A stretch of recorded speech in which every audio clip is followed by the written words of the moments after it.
Okay, so I am going to go ahead and get started with the introduction, and by the time we get to the talk, I'm sure everybody will have joined. So hello everyone, welcome to SECOORA's webinar series, Coastal Observing in Your Community. SECOORA is hosting this webinar series to discuss, highlight, and raise awareness about coastal ocean observing activities in the southeastern United States and beyond.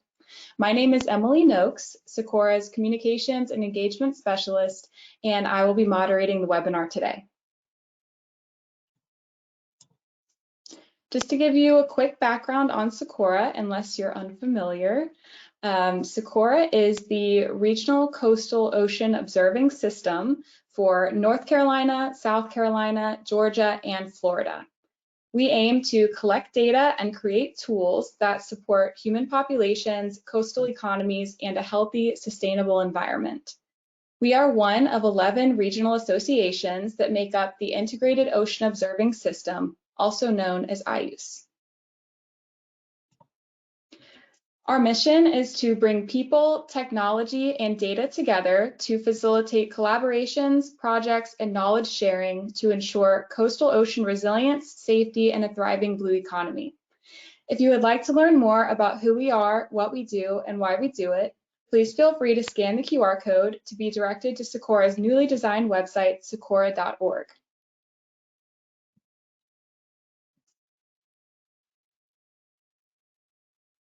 So a quick update on our upcoming events. We would like to invite you to our 2024 annual meeting in Charleston, South Carolina on May 7th through the 8th. We plan on launching the meeting webpage soon and will send out the registration form to our listserv. If you would like to join our listserv, please email communications@secoora.org and we will get you all set up. And if you would like to scan this QR code, it will take you to our annual meetings webpage, and we will release the 2024 meeting webpage very soon. So now that you all are familiar with SECOORA, let's get into the webinar.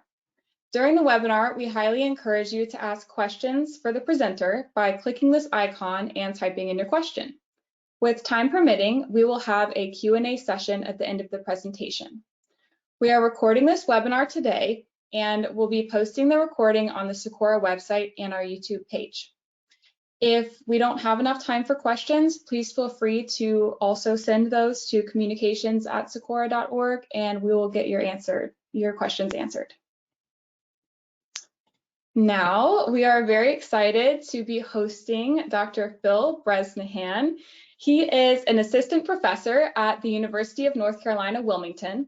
His research team with the Coastal Ocean Applied Science and Technology Lab, or COAST Lab, seeks to contribute to inventing and deploying cutting-edge technology, engaging with coastal communities, and working towards improved ocean, climate, and coastal literacy for students of all ages.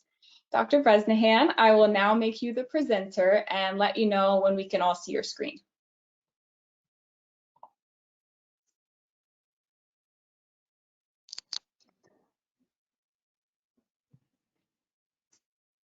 Perfect. I can see it just fine. All right. Let me just get one more thing set up here. Okay, so you're seeing the full screen? Yes, it looks great. Excellent. Well, thanks so much, Emily, and thanks to Jen Dorton as well for the invitation and the opportunity to join you all today. I'm especially excited to be part of this series called Coastal Observing in Your Community because that is exactly what our research team and our collaborations are trying to do. So this is one of the most relevant webinar series that I've ever been fortunate to be able to participate in. So thanks so much for that. As Emily mentioned, today I'm going to be talking about developing low-cost and open-source technologies for smart coastal communities, and I'll define what I mean by pretty much each of those terms over the next couple of slides. But before I do, I would, of course, be remiss if I didn't thank the many folks that made all of this work possible. As always, it takes a team, and so I'm here at the University of North Carolina, Wilmington. My home department is Earth and Ocean Sciences, and I'm also based at the Center for Marine Science at UNCW. And so I'm physically at the Center for Marine Science today and have my lab over here about 15 minutes away from our main campus. And also, as Emily mentioned, my group is what we call the Coast Lab. I wanted to give special thanks to quite a few people. I'm not going to take time to read out every name here, but the work that I'm about to present is the work of these collaborations that we've started and are growing over the past couple of years, as well as some that have sort of come with me from my prior positions as well. So a little bit of background into what I mean in the title and some of the other terms that I'm going to be discussing. We're talking about smart coastal communities. I use this term smart coasts as something that is meant to borrow from the very exciting and rapidly growing smart cities concept. And so here's a quick little vignette into what that looks like. Smart cities, for anyone who hasn't heard of it at this point, is sort of the connected nature of all of these different devices that are ultimately intended to make life more efficient and easier, safer, and all of these other things. So this is the smart cities idea. We're going to borrow from this terminology in talking about smart coasts over the rest of today's webinar. I also wanted to mention that this is an absolutely enormous sector. We're talking about $411 billion according to 2020 market value for all smart cities. This is not smart coasts, of course, but smart coasts would very much fit into this, and projected to ramp up to about $1 trillion, kind of orders of magnitude that are probably inconceivable for most oceanographers or coastal scientists or community members. But this includes so many different things. We have smart governance building, environmental solutions, utilities, and so on. So it's a really, really rapidly growing and already quite large thing. One other thing I wanted to point out just quickly is that there are a lot of names that you'll probably recognize in this key companies area. So Cisco, General Electric, Honeywell, these companies that you may have come across in home electronics, consumer goods, or just kind of the giants of the stock market in general, are investing heavily in smart cities and are closely related to this idea of smart coasts as well. But let's bring it back to where we are today in talking about smart coastal communities. The way our group has started to think about this is in these three different sections, and I'm going to move around this little figure clockwise. So of course we have the coastal science. I think that's what most of us here are, what most of us came to hear about today and participate in these webinars in general to learn a little bit more about. And so we'll talk about that. We have coastal literacy, and then last but not least, evaluation and adaptation. When we talk about coastal science, my version of coastal science and technology and engineering is thinking about how we can build low cost and easy to use sensors for monitoring things of coastal relevance. We are working with a number of collaborators such as CORMP.org, for instance, the Coastal Ocean Research and Monitoring Program here at UNCW and CMS, to get many of our sensors up online so that we can provide real-time data. Also starting to collaborate with SECOORA on similar things. And ultimately, we're targeted at community needs. And it's not just an if we build it, they will come approach, but integrating these community partners, working with them, talking with them, trying to understand exactly what their gaps are from the very beginning. Next, we have coastal literacy. And so we're looking at this in a couple different ways as well. Part one is starting to develop some curricula that are aligned with state and national standards. So they're really straightforward to integrate into public school settings or any school settings, but will immediately align. They're designed from the beginning to align with those standards. A number of more informal educational products as well, including outreach events, videos, flyers, and so on. I'll show a couple examples of those too. And then collaborations with professional educators and education researchers. So knowing that there are folks that are extremely well trained in this and know much better than I do how to develop the products that you see in the first two bullets, figuring out how to work with them to sort of maximize this collaboration. And then last, working with social scientists, and I'll mention a couple of specific opportunities there using some mixed methods approaches. Don't ask me to explain any of those, but adapting these observational and educational tools based off of evidence and stakeholder feedback. And I think very importantly, theory, using some social science theory, some well-published social science research techniques to understand how to get the feedback that we need and not just assume that the things we build are working or that we're even building the right things to begin with. And so ultimately, we're trying to get feedback from each of these, and the two-way arrows across that diagram was meant to show that everything is as tightly coupled as we're able to make it, so that we can use feedback from each stage to suggest updates to the others and kind of continue to work our way through this and refine all products as we go. A couple of key points here is that I used smart cities to describe the kind of lay of the land and where we're borrowing this terminology, but it's not actually our goal to focus exclusively on cities. Cities are absolutely important and will certainly be a big part of this. Already beginning to work with the city of Wilmington in a collaboration I'll describe in a little bit, but rural areas and suburban areas, of course, are really important too for coastal observing and coastal alerts, trying to get information to everyone who needs them, not just focus on cities. So I'll use that to set the stage, but I don't want to give the impression that this is urban only.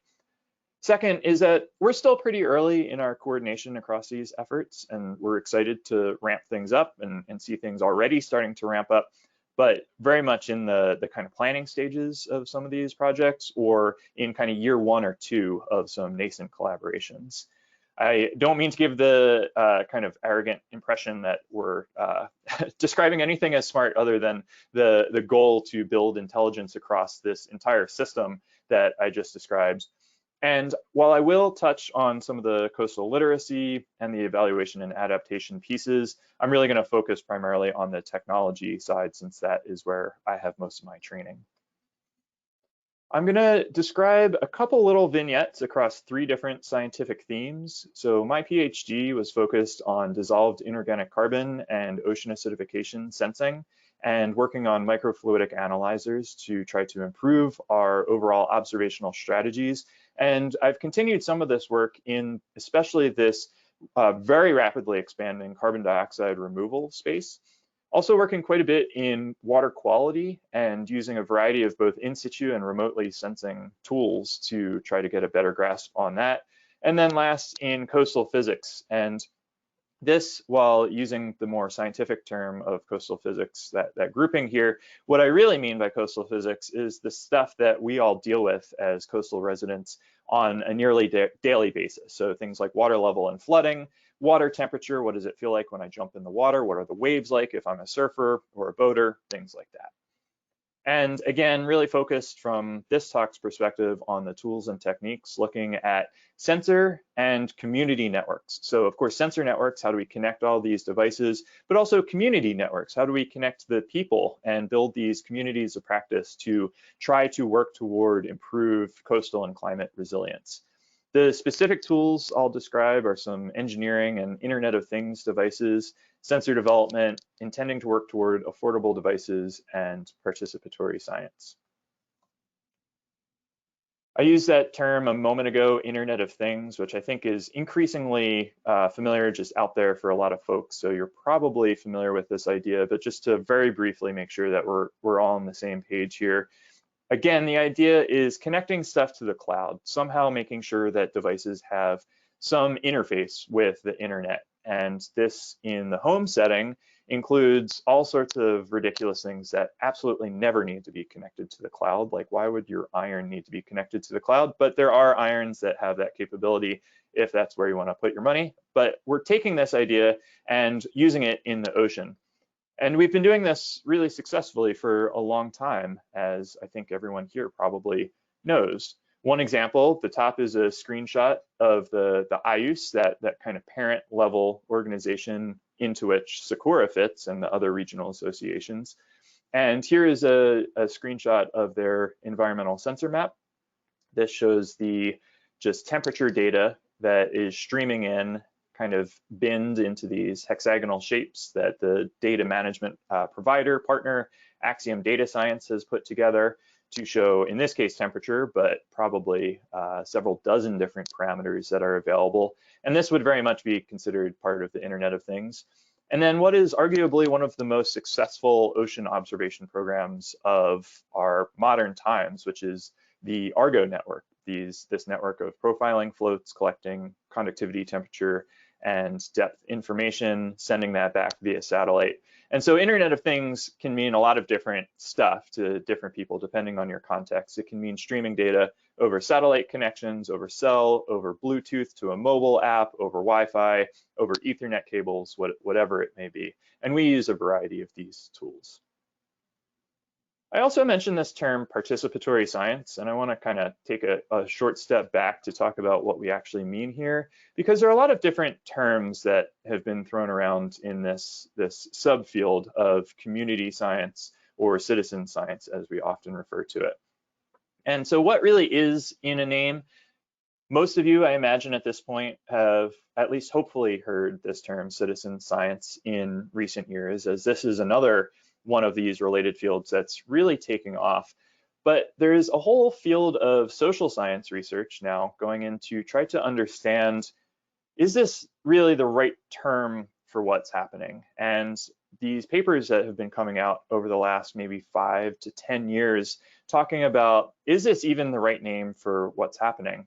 And some of the issues are the loaded nature of this term citizen. So citizen science came about because we were trying to come up with a way, or the folks who were part of this new field were trying to come up with a way to think about the all-inclusive nature of what science could be and what it really always has been, but until, or maybe more recently, this increased focus on the ivory tower academic side of research, how we get that back out to the people, include people.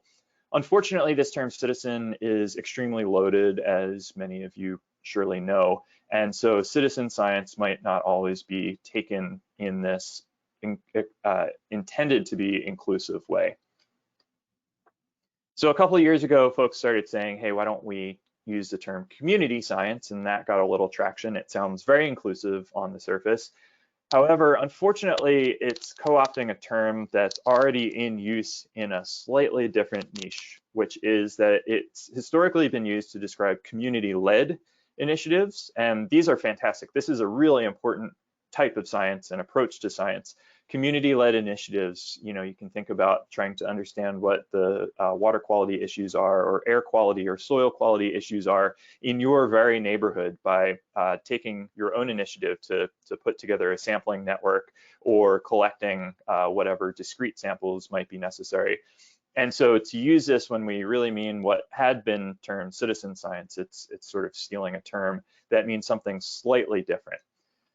So people have thrown all sorts of other ideas out there too, professional scientists, credentialed scientists, academic scientists, to mean the folks that are sitting in the ivory tower or the other kind of professional research settings. And then these issues with the different terms to mean the community folks like citizens or volunteers or amateurs, community members, human sensors, crowdsourcing is one we hear all the time. And so I leave you with, unfortunately, the note that there isn't yet a perfect resolution to this, and there are a lot of issues that a lot of different people have raised, and I don't want to spend this whole talk talking about just the social science side of it, so I'll move on and start to use from here on the term that the National Science Foundation has been using, which is public participation in scientific research, or participatory science for short. And that is a term which is also being adopted by some of the leading organizations and associations in this field. And in particular, we're going to be looking at some things like surf and dive communities. So in this paper that Bob Bruin and I and others wrote in 2017, we looked at all of the named surf and dive locations around the world. And you can see these in the blue squares and red dots here. Quite a few different spots. These are just the named locations, the ones that show up on existing dashboards for where people can go to find surf or dive information. By no stretch the only places you could dive or surf, but just going to show the opportunity to expand coastal sampling into these surf and dive realms. So that's sort of it for setting the stage. Now I'm going to talk about some of the ways that we're trying to actually accomplish this. When I was late in my grad school days, I was, as I said, working on these dissolved inorganic carbon and pH sensor devices, and it really didn't feel like it was connecting with the community the way that I wanted to. And so I asked my PhD advisor if I could be allowed to take one of these SeaFox instruments out on a stand-up paddleboard. And miraculously, surprisingly, and perhaps even foolishly, he said yes. This did not work at all. This, you can imagine, has so much drag and weight that it was almost impossible to move that paddleboard with just a paddle. But we were able to redesign it. And this was something that I was really excited about because even though this wasn't true community citizen or participatory science, this was something that I knew I really wanted to get involved in, wanted to find that community connection, wanted to get out of the lab and still collect meaningful data at the same time. We were fortunate to be able to recruit an undergraduate engineer through the research experiences for undergraduates program, Taylor Worth, who's now a PhD student at Scripps, working in the group where I did my PhD as well, and along with several thousand of our colleagues attending ocean sciences right now. So thanks to those of you who are able to be here instead of attending that, where I'm sure all of our colleagues are.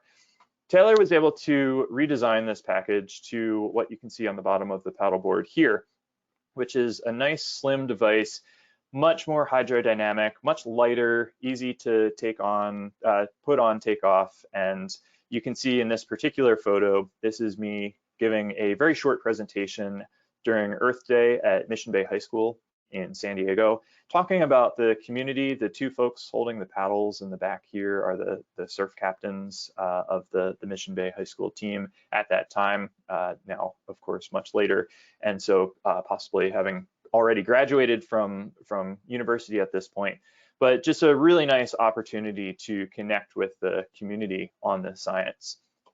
It also helped us unearth some really fascinating patterns in coastal ocean settings. And so you can see here, this is about a 2-kilometer length here across the La Jolla Cove. And by paddling in a sort of zigzag pattern across from the breaking waves out to this more or less straight line connecting to the other side of the cove and deep into the cove, was able to see a couple of really interesting parameter or changes in these parameters. So for example, pH ranging from a background value of about 8.1 in most of the very well mixed area to all the way up to 8.4 in the shallower and more densely vegetated part of that system. And you can see the timestamp here. This was about 2 p.m. on a very nice sunny day. You can see the dissolved oxygen really goes through the roof here up to 150%, pretty high for coastal ocean settings. And then before sunrise, or just at sunrise on June 15th of later that year, you can see the exact opposite. So you see the respiration dominance down here in the bottom of this in both pH and oxygen signatures. So of course we knew before doing this work that we would see some photosynthesis and respiration cycles. This wasn't discovering some new phenomenon in and of itself, but the ability to do this from a stand-up paddleboard and a human-powered vessel and just about an hour and a half of sampling was really powerful. And it's pretty easy to see the expansion potential for programs like this after starting to see some of the data trickle in. However, it was absolutely not participatory science. It was still about $20,000 worth of instrumentation, and you need a pretty good amount of training to use these. I'm guessing there are quite a few folks in the audience who have used CFETs and CFOXs or other commercial pH instruments, and you're well aware of the fact that all water quality instrumentation still really requires pretty well-trained users for the most part. And so one of the next things we worked on was this project called Smartfin. And Smartfin is a surfboard sensor package, surfboard fin sensor package, where we have temperature, GPS, motion, and a wet-dry sensor and actuator. So the fin, as soon as it goes into the water, it turns itself on. It starts logging data internally and collecting all of these other parameters.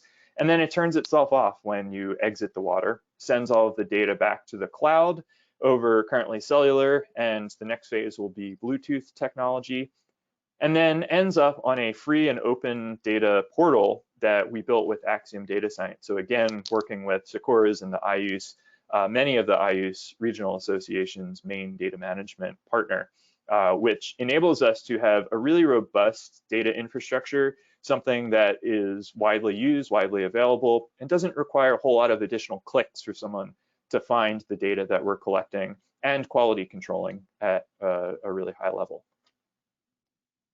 You might also be wondering, though, this is neat, but what can we really learn from a surfboard fin? And it turns out quite a lot. We've been able to apply this technology to a number of different scientific studies. Most recently in New Science, we were able to use data coming back from Smartfins to compare multiple different algorithms that are currently used for validating satellite temperature measurements, different thermal instruments on Landsat tiers, for instance, and show some offsets in these different algorithms that are extremely widely used by different communities, and hopefully add to our understanding of how to validate those measurements. We've used it in a variety of different in situ temperature sensor comparisons to try to understand sensor performance. We've used it in some ocean color work as well, trying to understand the seasonal dynamics of phytoplankton chlorophyll, and so on. And then again, ultimately, it ends up in this portal that is widely and freely available to anyone looking like this at the moment. I just pulled up a screenshot of, you can use the Axiom polygon tool. And so zooming in on that same exact area as we did the paddleboard study a few years prior. And now you can see in this black trace here, the seasonal pattern, the annual variability in sea surface temperature in this location collected just from surfers. And I'm really excited when I see this. Obviously, there are a number of other very sophisticated thermometers in this La Jolla Cove area on Scripps Pier. And so again, not a novel discovery in and of itself here, but the fact that we were able to do this with surfers and surfboard fins is really exciting to me, and community members, participants who are eager to get involved in the better understanding of their community. This I see as one of the areas where we could really expand this opportunity in the natural science domain, trying to understand coastal physics in areas that might not be as well equipped as, for example, the Scripps Pier, which is, of course, most of our world's oceans and coasts. This has also been an extremely powerful tool in community engagement and public outreach, allowing us to get out and talk to community members at surf club meetups, at bars and pubs, at picnics, all over the world. This is world famous and most successful male surfer of all time, Kelly Slater, holding a Smartfin in his left hand here. And just kind of goes to show the opportunities that we've had for outreach. We've had an article published in Science, in the journalism side of science, as well as in Surfer Magazine, Forbes. So really nice opportunities to get the word out.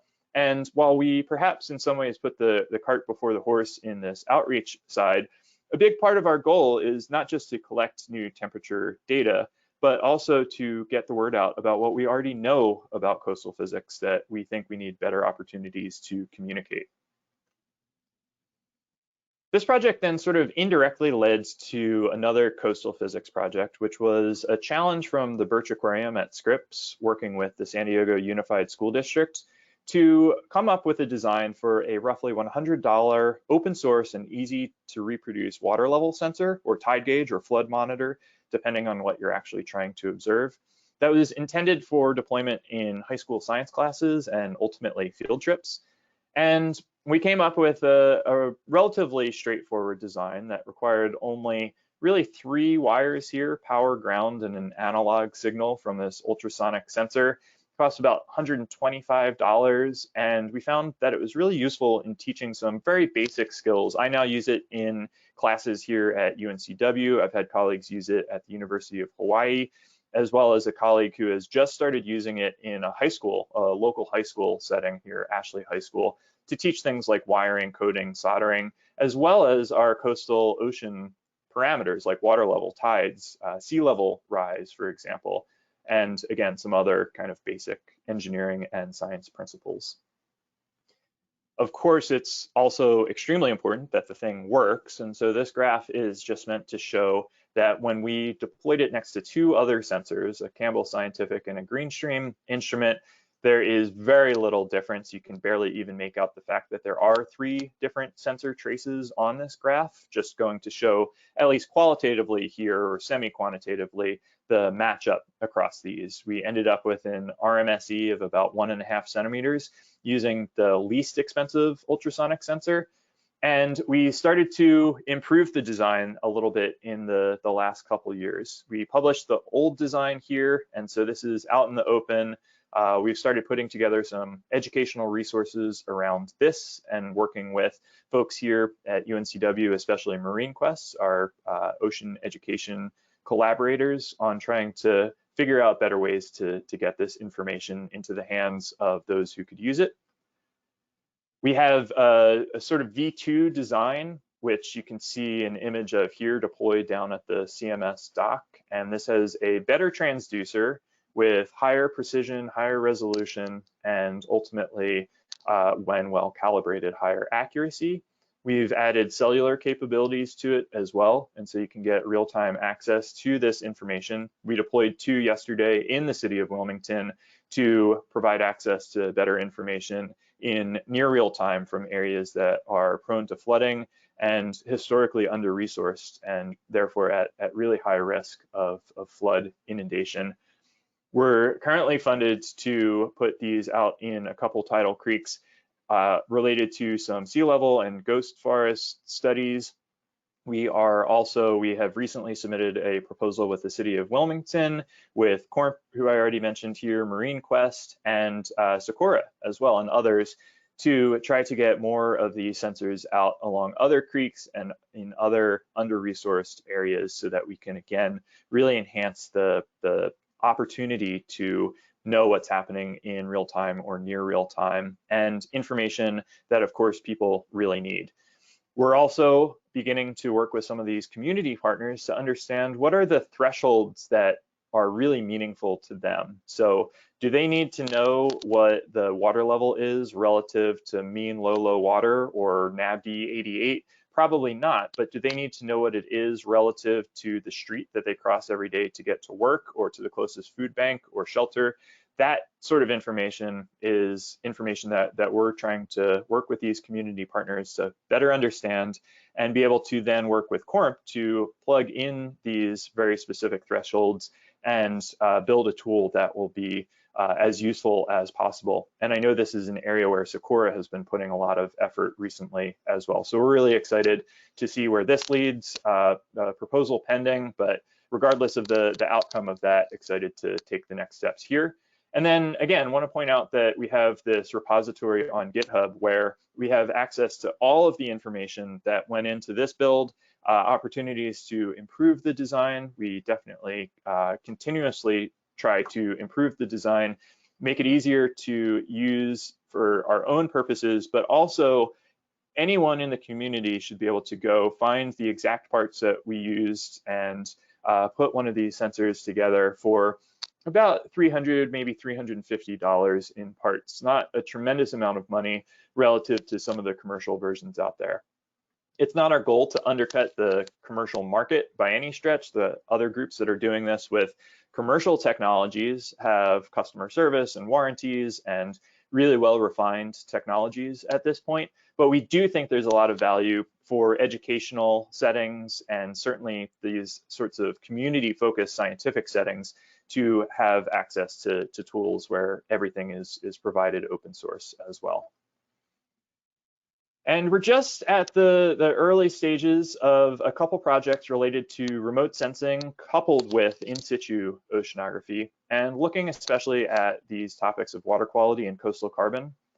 And one of the ones I wanted to mention today is related to the satellite, which UNCW and partners launched in late 2018 and was able to successfully prove this concept of collecting ocean color data at high spatial resolution from a CubeSat using relatively low cost and commercial off-the-shelf parts.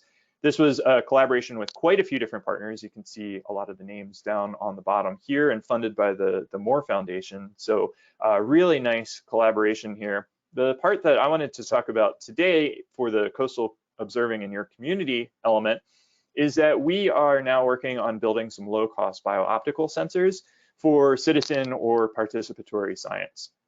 The initial goal here was to validate these satellite image collections with a community network of these low-cost sensors. Jesse Wynn, pictured in the left here, is leading the sensor development element. Mitch Torkelson on the right there is leading the analysis of the satellite imagery, as well as some other in situ data that we have from some local cruises that we took last year.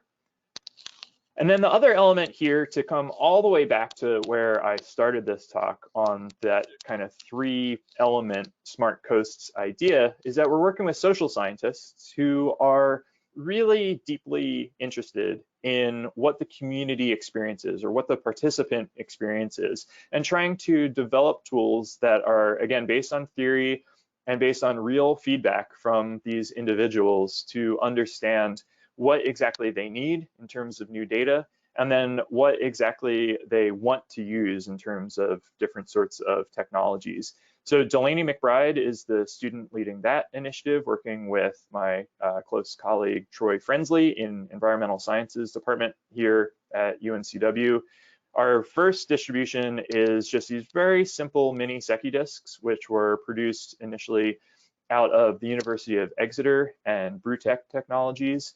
This is using the exact same technology that's been around for well over 100 years, over 150 years now, but doing so in this community network, distributing these Secchi discs. You can also see a color wheel here to use the 4L Yule color scale, and then input data into a mobile app, upload it to the cloud, and provide access to this near real-time information, manually collected, but near real-time information about water clarity and water color in all of these different areas. Gets more people involved. It provides this richness of data that also connects again to this kind of 150-year time series, which is just amazing to think about. Obviously, we haven't had in situ biooptics at the level that they are now for 150 years, but if we can connect across these different data sets, we see a lot of potential.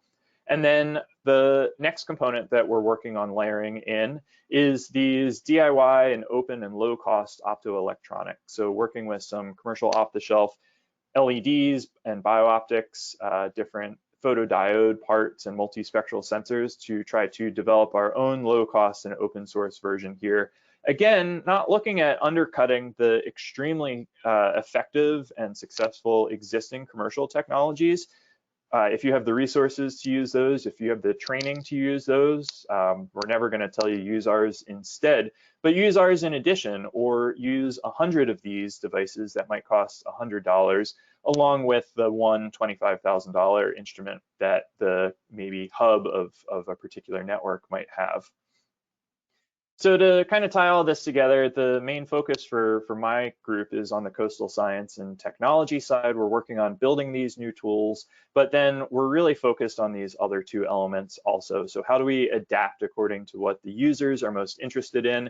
How do we formally evaluate this entire process so that we can get at a much deeper understanding?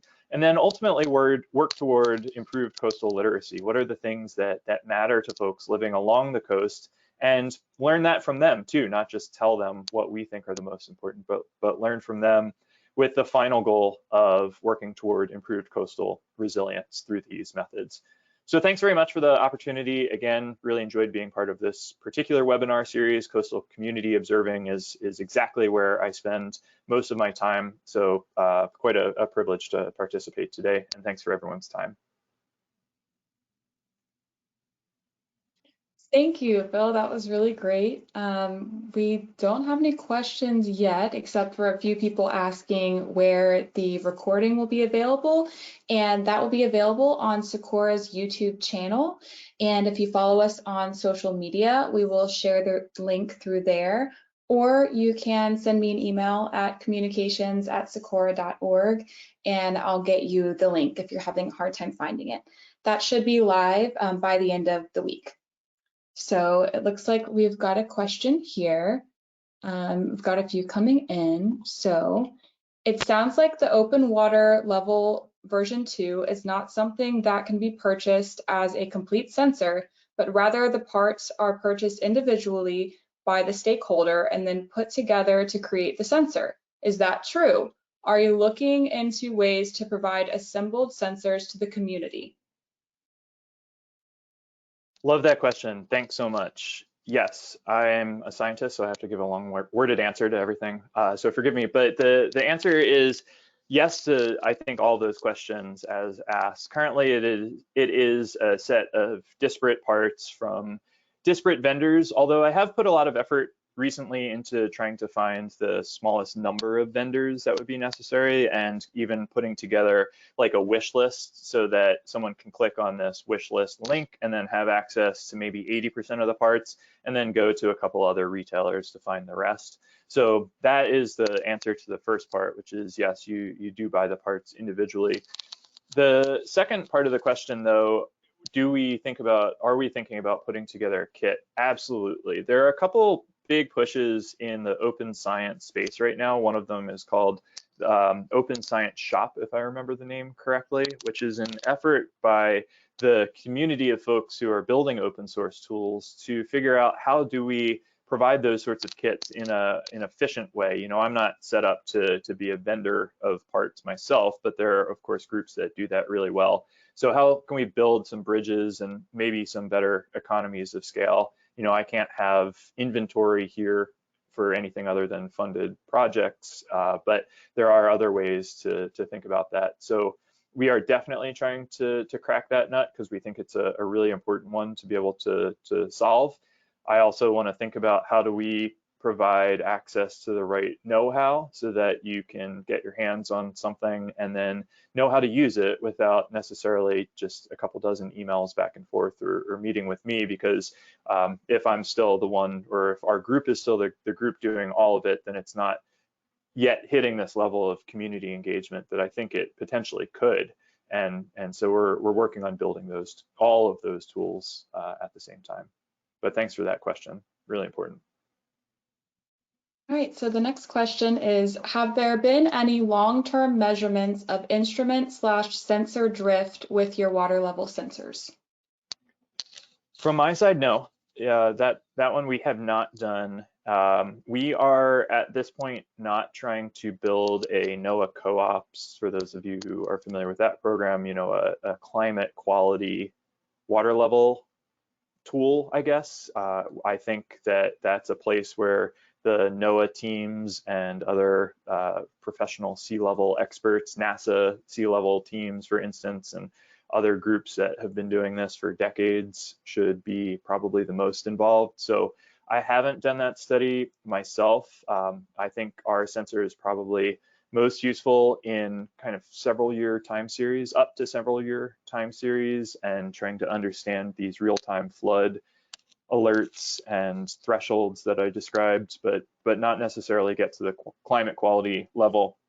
I will say though that the transducer that we're using is the same exact transducer that other groups are using. This was an accident. I didn't actually know of these other commercial units when I started the project. I just spent a lot of time trying to figure out how do you make a water level measurement, and some of the hits that came up pointed me toward this particular transducer. And so I imagine a lot of that work has been done, even though we're not the group that is leading that. Great. So another question is, do you plan to market any of the sensors you are developing for production? Market, I'd say maybe. I think about marketing really differently from how I used to. I worked in the Scripps business development office as an intern when I was a graduate student and wrote a couple business plans. We have a patent pending on one of our instruments that I didn't talk about today because I wanted to focus on the open source tools. And so I do think we will be marketing some of that. We haven't yet figured out the commercial route for the proprietary technologies. But in the context of this webinar series and my main thread of this talk, marketing in terms of developing these long-term and kind of deeper reciprocal community relationships where we understand what the communities want, I would say absolutely. I'm not necessarily going to try to put together a bigger kind of commercial marketing effort, but we do want to build the relationships with the groups that have expressed some interest in this sort of information and figure out how to get the right tools into their hands. So sort of a little yes, a little no. Great. Okay, so the next question is, we've got a lot of really great questions. What about size? How small for an effective essential ocean data package do you see by 2025? And there are some typos in this question. So I guess you could start with how small for an effective essential ocean data package do you see by 2025? Not sure I understand the question. How small a package for? If you ask this question, if you wouldn't mind re-asking it, we can get to it after the next question. Or you can send me an email and we can talk about it via email. Yeah, I'm happy So to the next return question, to any of this. Yeah. Yeah, is that good? Absolutely. Okay, perfect. So the next question is, you mentioned the importance of relevant datums, referencing water levels to local locations of interest versus a datum like NAVD88. Are there other challenges or considerations you face with making data available and relevant to communities and the public? Oh my, how much time do we have? So many challenges, of course. Yeah, this is a really fascinating question, and something we're definitely starting to grapple with. So I guess the first thing I would say is that I don't see it as an either or. We'll reference to some established datum first and then add in lines that show thresholds. And I know SECOORA has already done some of this work, and some other proprietary vendors have been looking at this as well. How do you, maybe you show your NAVD88 or whatever your chosen datum is, reference water level data, but then you add in a line, a horizontal line that shows if you cross this level, that floods Front Street or that floods Main Street or whatever. You add this next line and that floods the governor's mansion, whatever it is. You know, you get the idea. Or hopefully not just focused on the governor's mansion, but the community members. And there are a lot of challenges because I think everyone will have different feedback on what the most important streets are or areas are. It'll be hard to provide information at all of these areas.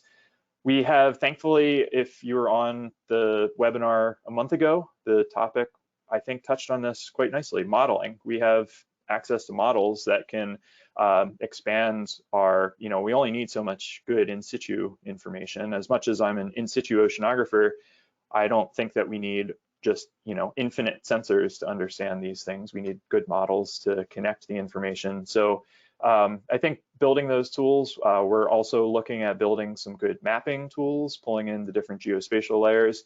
And then to the original question, what are some other challenges? I mean, road levels are are changing. The coast is sinking, as many of us know. The water level itself is rising. So all these thresholds are going to be variable, as well as we continue to put more and more impervious surfaces in our communities. The water levels are going to flood more. So a certain street that maybe isn't at the level of normal flooding or sunny day flooding might just not be able to get the water out fast enough from other water sources as well. So there's a lot to that. Great. Thank you for answering all those questions. We've reached the end of our questions for now, but like I said, if we get any questions in through communications@secoora.org, I will definitely loop in Dr. Bresnahan and he'll be able to get an answer to you. And as a reminder, once again, we will have this recording on SECOORA's YouTube channel, and I will get that link sent out so you can share with any of your partners that are at the Ocean Sciences meeting maybe, or are in different conflicts for today. So once again, thank you so much for joining us this afternoon during your lunch hour for SECOORA's webinar series. And thank you so much, Dr. Bresnahan, for that wonderful presentation. I think that this is going to be a really big hit on our YouTube channel. Wonderful. Thank you all. Really appreciate it. Have a good day, everyone. Bye. Thanks.